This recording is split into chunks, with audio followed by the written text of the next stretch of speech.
وہ یہ ہے کہ بھائی اب جب قحط پڑ گیا تو قحط تو پورے علاقے میں پڑ گیا، ارد گرد کے جو ملک تھے، علاقے تھے، بستیاں تھیں، شہر تھے، ان میں بھی قحط پڑ گئی، اور اب ضرورت پڑی ارد گرد کے لوگوں کو کہ غلہ کہیں سے لائیں، اور پتہ چلا کہ مصر میں غلہ موجود ہے۔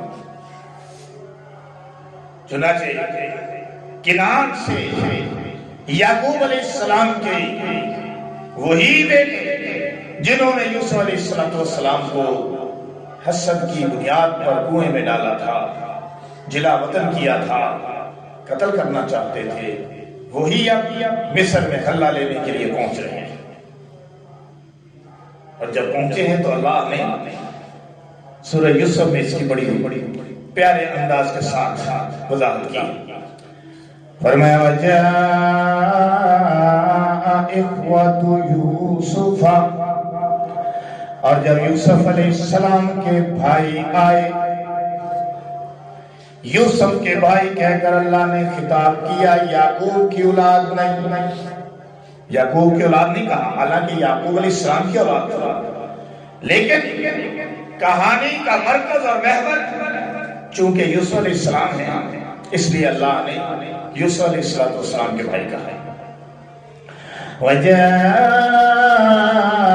إِخْوَةُ يُوسُفَ فَدَخَلُوا عَلَيْهِ، وہ یوسف علیہ السلام کے پاس پہنچے، فَعَرَفَهُمْ، یوسف علیہ السلام نے انہیں پہچان لیا، حالانکہ ان کی شکلیں کچھ چینج ہو گئی تھی، بال بھی سفید آ گئے تھے، اور قد و قامت میں بھی فرق آ گیا تھا، بوڑھے ہو چلے تھے، لیکن یوسف علیہ السلام کے نظروں میں، آنکھوں میں ان کی تصویر جمی ہوئی تھی۔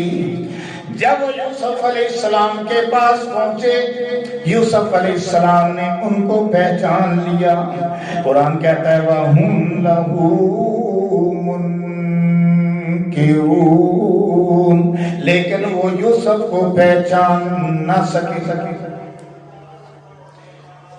یوسف نے پہچان لیا لیکن وہ یوسف کو پہچان نہ سکے۔ کیا وجہ تھی کہ یوسف علیہ السلام تو بچے تھے نا، اب یوسف علیہ السلام بڑے ہو گئے، اس وقت تو منہ پہ ریش مبارک نہیں تھی، اب منہ پہ داڑھی ریش مبارک آ چکی تھی۔ اس وقت یوسف علیہ السلام جوان نہیں تھے، قد و قامت یہ والا نہیں تھا، اب یوسف علیہ السلام جوان ہو گئے تھے، یعنی بچپن سے پھر جوانی کے عالم میں بڑی تبدیلیاں واقع ہو جاتی ہیں۔ لیکن جب انسان جوانی میں ہوتا ہے، بڑھاپے میں جاتے جاتے اتنی تبدیلیاں واقع نہیں ہوتی جتنی بچپن سے جوانی تک تبدیلیاں واقع ہو جاتی ہیں۔ انہوں نے بچپن میں دیکھا، اس لیے وہ تو پہچان نہ سکے، اور دوسری بات یہ تھی کہ یوسف علیہ السلام کی پوزیشن ٹوٹل چینج ہو گئی تھی، اس لیے بھی پہچان نہ سکے، کیونکہ ان کی نظروں میں ایک بادشاہ تھا، ان کے سامنے ایک بادشاہ تھا، اس لیے وہ پہچان نہ سکے۔ وَلَمَّا جَهَزَهُم بِجَهَازِهِمْ قَالَ ائْتُونِي بِأَخٍ لَّكُم مِّنْ أَبِيكُمْ، اور جب یوسف علیہ السلام نے ان کے لیے ان کا سامان تیار کر دیا تو کہا پھر آنا، وہ جو تمہارا باپ کی طرف سے بھائی ہے اس کو لے کے آنا۔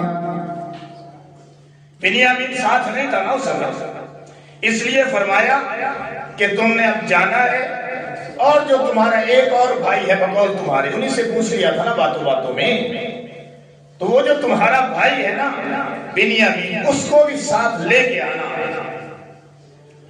لا فرمایا الا ترون انی اوفی الکیل وانا خیر المنزلین، تم نے دیکھا نہیں کہ میں نے تمہیں ناپ تول بھی پورا دے دیا ہے، اور تمہاری مہمان نوازی بھی خوب کی ہے۔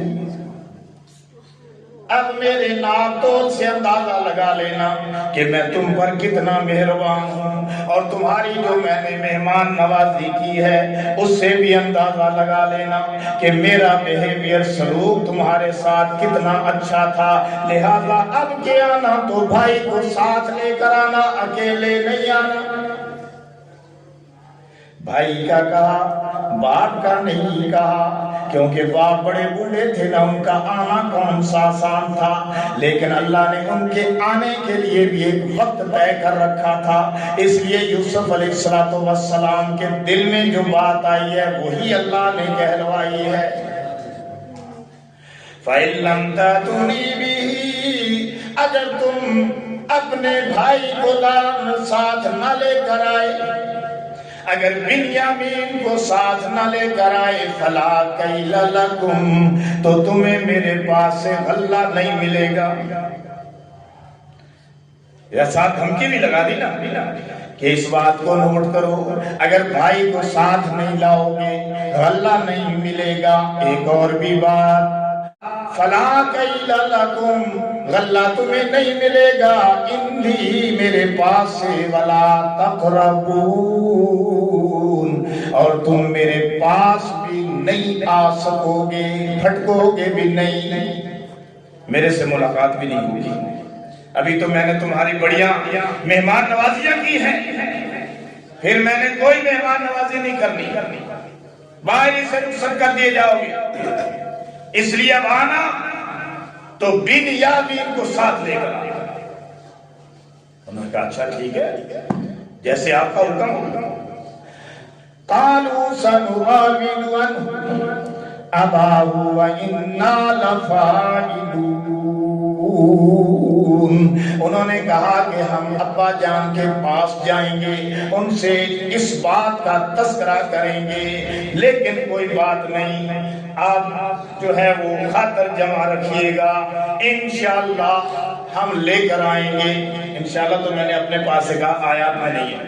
انہوں نے کہا کہ ہم یہ کر کے رہیں گے، بالکل لے کر آئیں گے، جیسے ہم کہتے ہیں نا بس ہو جائے گا، ٹھیک ہے، لے کے آؤں، اپنے نال لے کے آؤں۔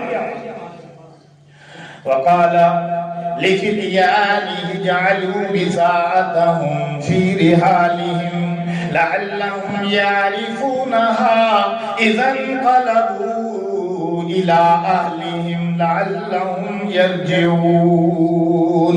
یوسف علیہ السلام نے اپنے نوکروں سے کہا، بات سنو، وہ پاس آئے۔ یوسف علیہ السلام نے فرمایا، یہ انہوں نے جو غلے کی قیمت دی ہے وہ قیمت ان کے بوروں میں چپکے سے رکھ دو۔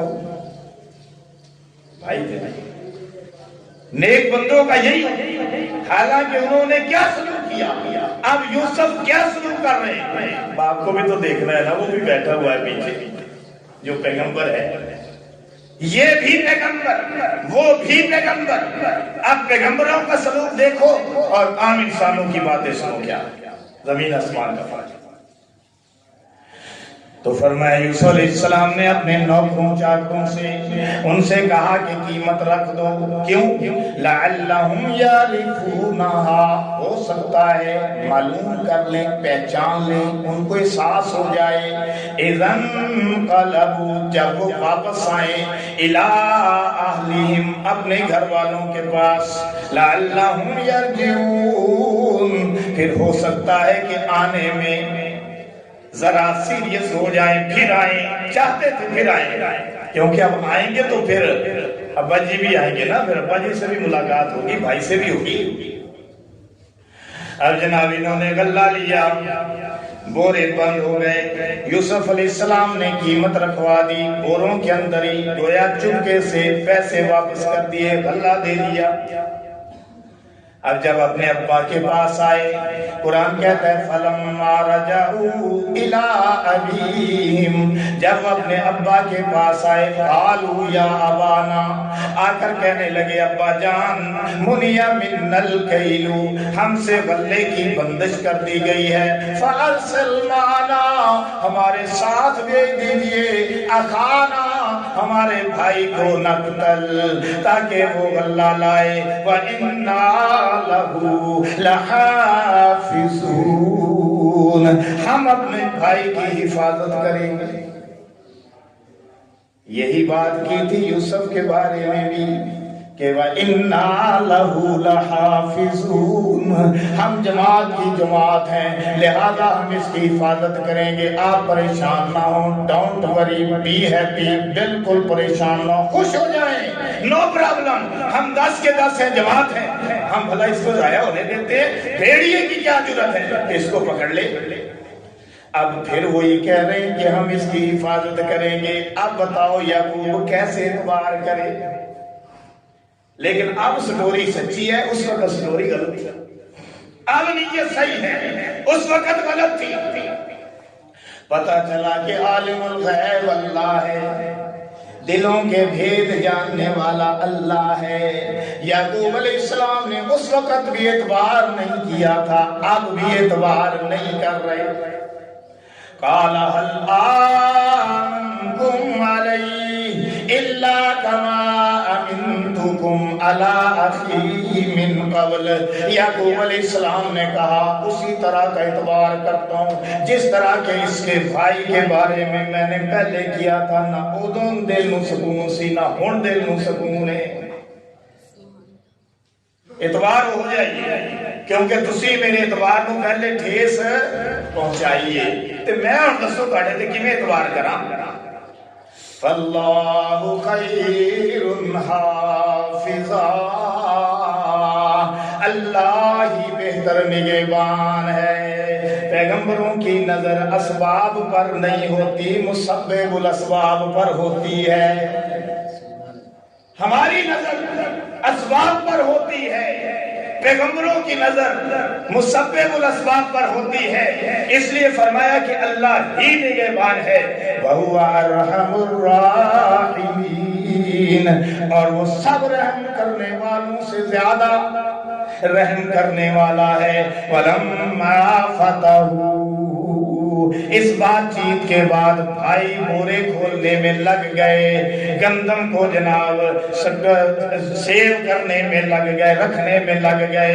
وَلَمَّا فَتَحُوا، قرآن کہتا ہے جب انہوں نے اپنے سامان کو کھولا، بوروں کو کھولا، وَجَدُوا بِضَاعَتَهُمْ، انہوں نے دیکھا کہ پیسے واپس، اے کمال ہوا، پیسے بھی واپس ہو گئے۔ بادشاہ بڑا یار رحم دے لے، یہ نہیں پتا بھرا ہی تھا۔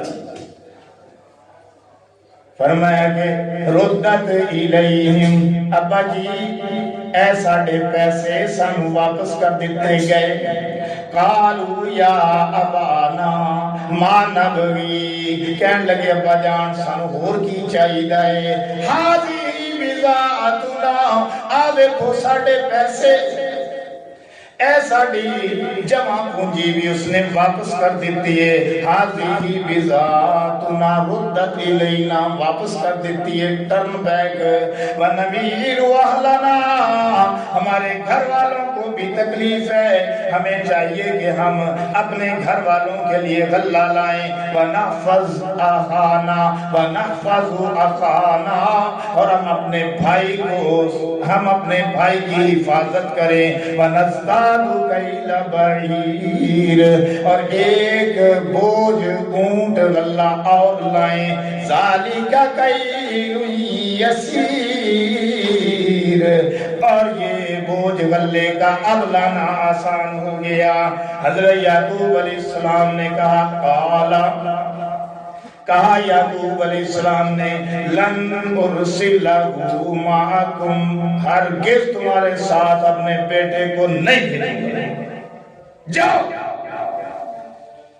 انہوں نے کہا نہیں ابا جی ویکھو نا، ساری صورتحال ساری سچویشن تو تواڈے سامنے آنا ہے۔ تو یعقوب علیہ السلام نے فرمایا ٹھیک ہے، حتی توتونا موسیقا من اللہ، فرمایا ہاں بھیجتا ضرور ہوں، لیکن اللہ کی قسم لوں گا، تم سے اللہ کا عہد لوں گا پکا، لَتَأْتُنَّنِي بِهِ إِلَّا أَن يُحَاطَ بِكُمْ، یہ اس بات کا عہد لوں گا کہ میرے بیٹے کو لے کر آؤ گے، پہلے والا ڈرامہ نہیں رچاؤ گے۔ پہلے جڑا یوسف دے بارے کیتا ہے وہ نہیں. ہن میں تہاڈے کولوں قسم لواں گا، عہد و پیمان لواں گا کہ میرے بیٹے نو لے کے آؤ گے تے ان دی حفاظت بھی کرو گے. ہاں الا ان یحاط بہم، اگر تم قدرتی طور پر گھیر لیے جاؤ، قافلہ لوٹنے والوں کے ہاتھ آ جاؤ، ڈاکو تمہیں گھیر لیں، کسی قسم کا اور حادثہ ہو جائے، کوئی حالات ایسے بن جائے، تو پھر تو اللہ کے حوالے ہے نا، پھر تو یہ اللہ کا معاملہ ہے نا، میں اللہ پہ چھوڑتا ہوں. لیکن اپنے تئیں تم میرے بیٹے کو نقصان نہیں پہنچاؤ گے، جب خود آؤ گے تو اس کو بھی لے کے آؤ گے. لہذا فلما آتوا موثقهم، جب ان سے قسم لے لی، عہد و پیمان لے لیا، پکا عہد لے لیا، قال اللہ علی ما نقول وکیل، فرمایا اس پر میرا رب نگہبان ہے. عہد نہ کرو لیا اس تے رب دی ضمانت نہیں کہ ہن دیکھ لو اس عہد دے تے میرا رب جے. اس کا مطلب ہے کہ اس طرح ہو سکتا ہے ہم کسی سے عہد و پیمان لیں تو اس طرح کا ہو سکتا ہے. اے نہیں کہ فلانا کنڈا کھول، اے نہیں کہ فلانی بکڑی پن، اے نہیں کہ فلانا کڑا توڑ، ہے جی، اے نہیں بھی فلان درخت نہ ٹلی بانیا، اے جو کام نہیں ہوندے. قسم عہد و پیمان اللہ کا ہوتا ہے، اللہ کے نام پہ ہوتا ہے، قسم اللہ کی ہوتی ہے. حضرت یوسف علیہ السلام کے اس قصے میں سورہ یوسف میں یہ بھی پتہ چل رہا ہے. وقال یا بنی، اب وہ چلنے لگے، تیار ہو گیا قافلہ. یعقوب علیہ السلام نے کہا اچھا رک جاؤ، میری ایک بات سن لو. جی ابا جی سنائیں. یا بنی لا تدخلوا من باب واحد، ایک دروازے سے تم سب نے داخل نہیں ہونا. اچھا جی، پھر وَادْخُلُوا مِن بَابٍ وَادْخُلُوا مِنْ أَبْوَابٍ مُتَفَرِّقَةٍ، بلکہ علیحدہ علیحدہ دروازوں سے داخل ہونا. ایک دروازے جو ایک گیٹ جو داخل نہیں ہونا، علیحدہ علیحدہ دروازوں سے داخل ہونا. یہ ایک پلاننگ تھی، منصوبہ بندی تھی کہ ہو سکتا ہے کوئی حسد کر جائے، ہو سکتا ہے پولیس والے کوئی معاملہ جو ہے وہ خراب کر جائیں، تمہیں قید کر لیں، کوئی حسد کا شکار ہو جائے، تمہیں نقصان پہنچائے. لہذا کیونکہ ایک بڑی جماعت ہونا، سارے بھائی ہو، بڑے لوگ دیکھ کر متاثر ہوتے ہیں، تو لہذا ایک پلاننگ ہے کہ علیحدہ علیحدہ دروازوں سے داخل ہونا ہے تم نے. اور ساتھ یہ بھی کہہ دیا وَمَا أُغْنِي عَنْكُمْ مِنَ اللَّهِ مِنْ شَيْءٍ، میں اللہ کی تقدیر کو تم سے روک تو نہیں سکتا، یہ تو میری پلاننگ ہے. اس کا مطلب یہ ہو گیا، اس سے یہ مسئلہ نکلا کہ ہمیں اپنی پلاننگ کرنے کا اختیار ہے، ہمیں اپنی منصوبہ بندی کا اختیار ہے. ہمیں اللہ نے ایک اختیار دیا ہے کہ ہم اسباب کے دائرے میں اپنے کام کریں، اپنے کاموں کی منصوبہ بندی کریں. توکل اللہ پہ، بھروسہ اللہ پہ. ہماری پلاننگیں اکثر اوقات فیل ہو جاتی ہیں، ہمارے ارادے ٹوٹ جاتے ہیں، ہماری منصوبہ بندیاں ناکام ہو جاتی ہیں. حضرت علی نے فرمایا تھا کہ میں نے اپنے ارادوں کے ٹوٹنے سے اپنے رب کو پہچانا. جب ہمارے ارادے ٹوٹتے ہیں تو پتہ چلتا ہے کہ پیچھے کوئی ایسی ہستی ہے جو ہماری منصوبہ بندیوں کو، ہماری پلاننگ کو، ہمارے ارادوں کو تکمیل نہیں عطا کر رہا، انہیں کامیاب نہیں ہونے دے رہا. ہم کسی اور راستے پہ چلنا چاہتے ہو، میں کسی اور راستے پہ چلنا. ہم کاروبار کرتے ہیں، شادی بیاہ کرتے ہیں، ہم معاملات کرتے ہیں، فیکٹریاں کارخانے لگاتے ہیں، فصلیں بوتے ہیں. کرنا وہی ہے جو اللہ نے کہا، ہونا وہی ہے جو اللہ نے کہا. ہمارا کام ہے ہم کام کرتے چلے جائیں اور توکل اللہ کے ساتھ ملا. اس لیے یعقوب علیہ السلام نے فرمایا وَمَا أُغْنِي عَنْكُم مِّنَ اللَّهِ مِن شَيْءٍ، اور میں اللہ کی تقدیر کو تم سے روک نہیں سکتا. إِنِ الْحُكْمُ إِلَّا لِلَّهِ، حکم تو صرف اللہ ہی کا چلتا ہے. علیہ توکلت، میں نے اسی پہ بھروسہ کیا ہے. پیغمبروں کا کام بھی یہی ہوتا ہے کہ اپنے ہر معاملے میں اللہ پہ بھروسہ کرتے ہیں. اور جو پیغمبروں کے ماننے والے ہیں ان کا بھی کام یہی ہوتا ہے. اس لیے فرمایا وَعَلَيْهِ فَلْيَتَوَكَّلِ الْمُتَوَكِّلُونَ، توکل کرنے والوں کو اللہ پہ توکل کرنا چاہیے. توکل کرنے والوں کو اللہ ہی پہ توکل کرنا چاہیے. اس کو یوں سمجھو کہ پانی پیتے ہیں، پیاس لگتی ہے تو پانی پیتے ہیں، بھوک لگتی ہے تو کھانا کھاتے ہیں، سردی لگتی ہے آگ سیکتے ہیں، گرمی لگتی ہے چھاؤں کرتے ہیں. یہ سب اسباب ہیں، لیکن اللہ ان اسباب کا محتاج نہیں. اللہ ان اسباب کے بغیر بھی کر سکتا ہے. ابراہیم علیہ السلام کو آگ نے باوجود اس کے کہ جلانے کی تاثیر رکھتی تھی نہیں جلائی. ان کے جسم پر جو رسیاں موجود تھی وہ جل گئی. ابراہیم علیہ السلام کو نہیں جلائی. چھری میں کاٹنے کی تاثیر تھی لیکن باوجود کاٹنے کی تاثیر ہونے کے اسماعیل علیہ السلام کی نرم و نازک گردن کو نہیں کاٹی. پانی میں ڈبونے کی تاثیر تھی. حضرت موسیٰ علیہ السلام کے لشکر کو باوجود اس کے کہ پانی ڈبو سکتا تھا، موسیٰ علیہ السلام اس کے لشکر کو نہیں ڈبوئے اور فرعون اس کے لشکر کو ڈبو دیا. 309 سال تک اصحاب کہف کو زندہ حالت میں غار کے اندر سلائے رکھا، جسموں کو خراب نہیں ہونے دیا. حضرت عزیر علیہ السلام کو 100 سال تک موت کی آغوش میں رکھا، اس کے بعد زندہ کر دیا.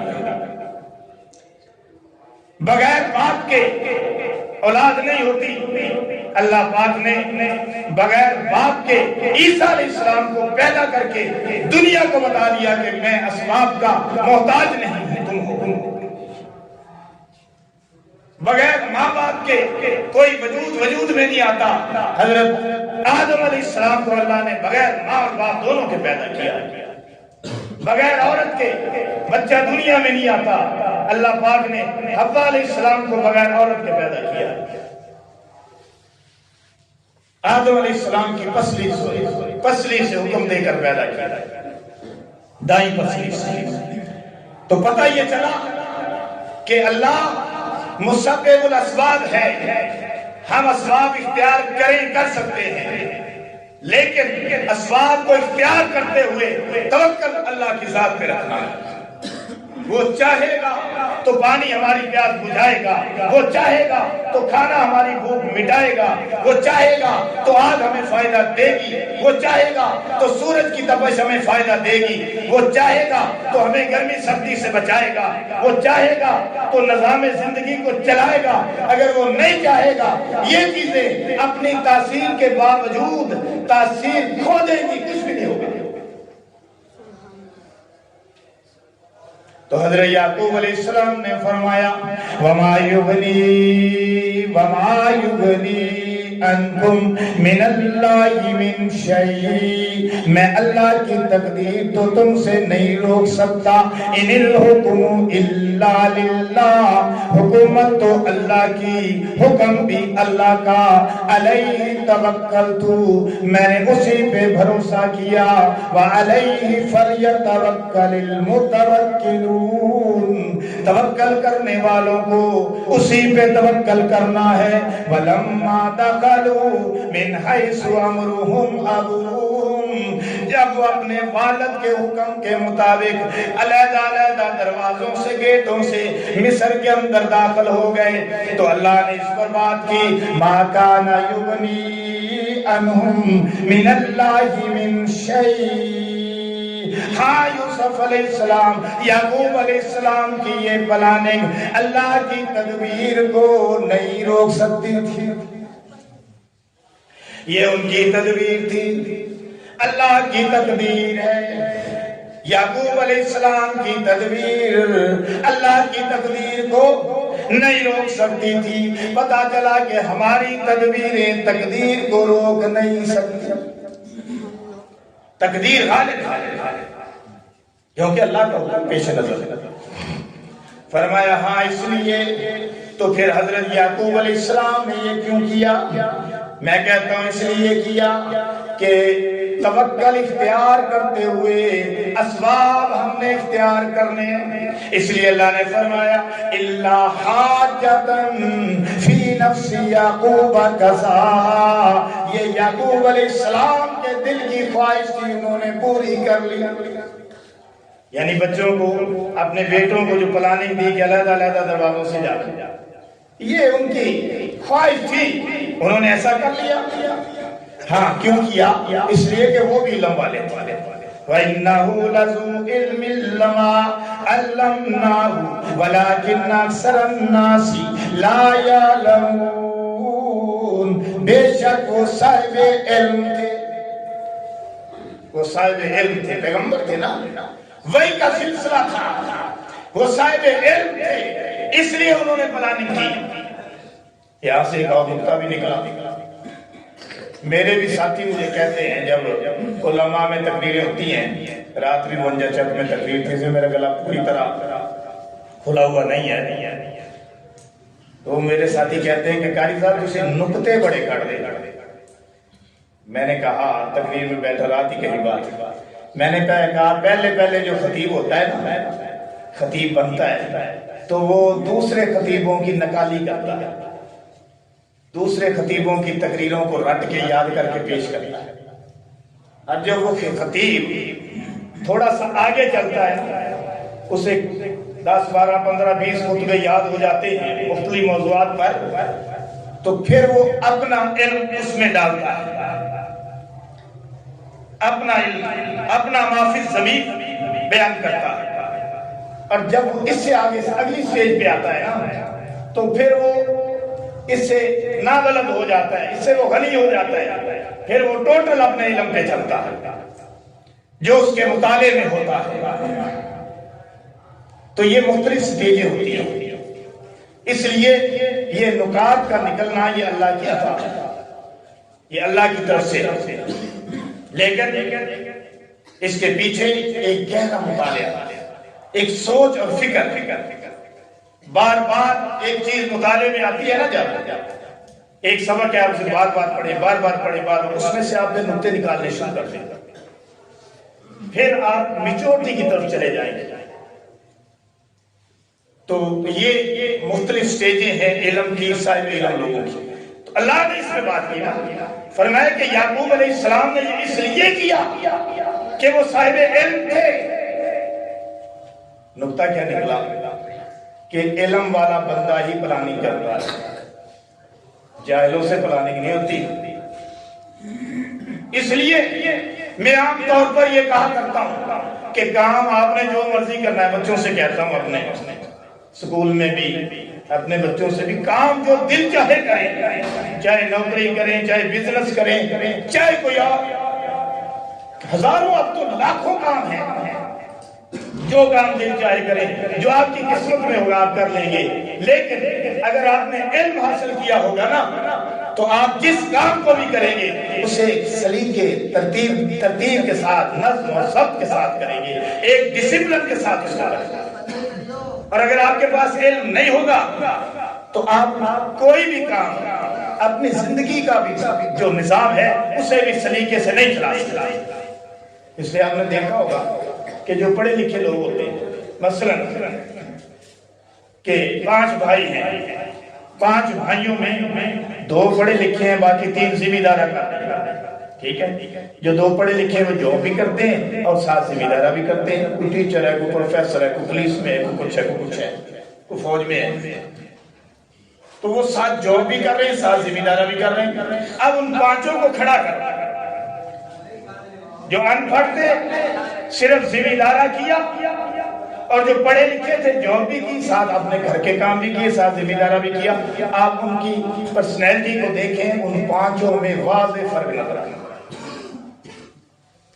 ان کا سلیقہ، پڑھے لکھوں کا طریقہ، بات، گفتگو، انداز، نخرہ، ناز، چلنا پھرنا، اٹھنا بیٹھنا، کھانا پینا، سونا جاگنا، گھر بار، بیوی بچے، سب کچھ ایک سلیقے کے تحت ہے۔ اس لیے علم حاصل کرنا ہر بندے کے لیے ضروری ہے۔ تو میں ختم کروں اس پہ، اللہ نے فرمایا وَإِنَّهُ لَذُو عِلْمٍ لَمَا علمناہ، ہم نے انہیں علم دیا تھا، وہ صاحب علم تھے، اور یہ علم اللہ فرماتے ہم نے انہیں سکھایا۔ علم تو سارا اللہ کا ہی ہے، لیکن پیغمبروں کو وہ ڈائریکٹ سکھاتا ہے، چاہے وہ جبریل علیہ السلام کو استعمال کرے کہ جبریل کو بھیجے، یا وہ ڈائریکٹ کلام کرے موسیٰ علیہ السلام کی طرح وحی کے ذریعے بھیجے، یا دماغ دل میں اتارے، نور بنا کر اتارے۔ اب آپ دیکھیں نا کہ یوسف علیہ السلام پہلے تو بچپن میں بھائیوں کی اطاعت کا شکار، والد کی محبت کے مزے، اور اس کے بعد کنویں میں، اس کے بعد زلیخا کے گھر میں زلیخا کی جو ہے وہ حملے اور تنگیوں کا شکار، عزت کے لال عزت کو بچا رہے۔ ایک عرصہ گزر گیا، اس کے بعد جیل میں 17 سال جیل میں گزارے، اور جیل میں 17 سال گزارنے کے بعد جو ہی تخت شاہی پہ آئے ہیں اور آ کر کہتے ہیں مجھے وزیر خزانہ بنا دو، میرے پاس سارا ہی بنا، میرے پاس ہے سارا ہی۔ کہاں سے پڑھا ہے؟ کہیں سے بھی نہیں۔ مصر کی یونیورسٹی میں داخلہ نہیں لیا، مصر کی جیل میں 17 سال رہے۔ تو پیغمبر کو علم اللہ آپ دیتا ہے، جیل میں تھے علم اتر رہا تھا، اور جیل میں قیدیوں کو بھی دعوت و تبلیغ کرتے تھے، بڑے قیدی مسلمان ہو گئے۔ جیل میں جاتے ہی جیل کے حالات ہی سوار دیے تھے، ہر کسی کی آنکھ کا تارا تھا یوسف علیہ السلام۔ تو علم کی بات ہوئی تھی نا کہ علم علم ہے، علم علم ہے، اصل علم نہیں علم ہے۔ لام کے اوپر جزم ہے اور آگے میم پہ بھی جزم، علم۔ اس لیے آپ نے عالموں کو بولتے دیکھا ہوگا کہ علم حاصل کرو، علم نہیں علم حاصل کرو۔ تو فرمایا علمناہ ولکن اکثر الناس لا یعلمون، ہم نے انہیں علم دیا تھا، اکثر لوگ اس بات سے واقف نہیں۔ اکثر لوگوں کی پوزیشن بھی یہی ہوتی ہے، اکثر لوگ جاہل، اکثر لوگ ناواقف، اکثر لوگ رسم و رواجوں کے پیچھے چلے ہوئے، اکثر لوگ زندگی کی حقیقتوں سے دور، اکثر لوگ پیغمبروں کی تعلیمات سے دور، اکثر لوگ بے دینی کی طرف مائل۔ یہ بہت باتیں ہیں۔